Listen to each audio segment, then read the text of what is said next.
Jordas Verdict Trail had arrived. Many players found it difficult to get into because of two main barriers to entry. The first, having an Anti-Serum Injector, and the second, experience with the trial. Originally, in order to get an Anti-Serum Injector for the trial, you had to, well, play the first part of the trial, where you could collect enough Anti-Serum Fragments to build an injector in the first place. Unfortunately, this created a serious recurring problem for new players seeking to join a Jordas Verdict Raid, where they would be stuck in an uphill battle to convince experienced parties to allow them to tag along so that they can collect enough fragments and a chance to experience the raid. If unsuccessful, they would be continually denied invitation because they didn't possess an Anti-Serum Injector, of which they could not obtain anywhere else. This would go unsolved for over 2 years.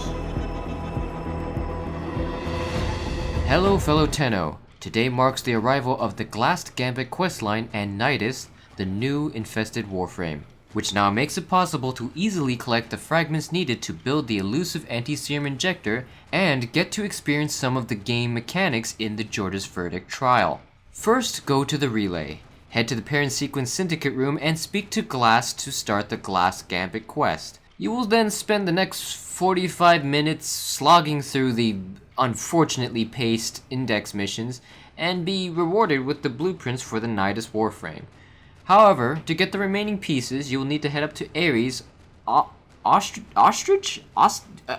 this mission, and play the Infested Salvage mission, which is a slightly modified version of the one present in the Jordas Verdict. The mission has 2 different map layouts, but both layouts contain 3 anti-serum vaporizers and a medical injection station in the middle of the map. Your objective is to collect up to 3 anti-serum batteries from fallen enemies, bring them to the anti-serum vaporizers, and press your use button to activate the vaporizers.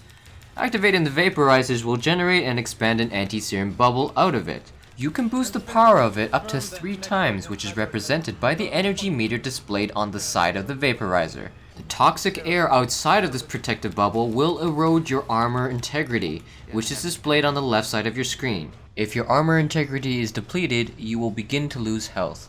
Enemies cannot attack the vaporizers, but similar to your armor integrity, is vulnerable to the toxins and can be permanently destroyed if left unattended for too long. You must attempt to keep the energy levels of the vaporizers as high as possible in order to minimize the amount of time needed to complete the decrypting process. Here are some additional details about the mission.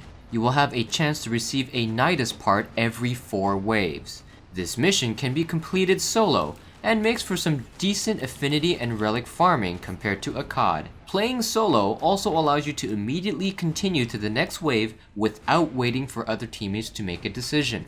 To restore your armor integrity, you can use the medical injection station in the middle of the map, which will consume an anti-serum battery that you've collected. Alternatively, if you build an anti-serum injector, you can equip it into your gear and use it whenever you want. And finally, the larger map version of this mission has a button in the middle you can activate to kill most of the enemies in a large area. It has a short cooldown and can be reused. By the time you collect all Nidus parts, you will easily have enough fragments to build your own anti-serum injector. You've also gotten a bit of experience and should seriously consider trying out for the Jordas Verdict Raid. The raid is pretty complicated, so you should click here to watch the guide I made back then. And finally, click here to visit the Warframe Raid School Bus's Discord channel to find a great community who can teach you the ropes and regularly raid with. Tell them I sent you. Happy hunting, and I'll see you all in the new year.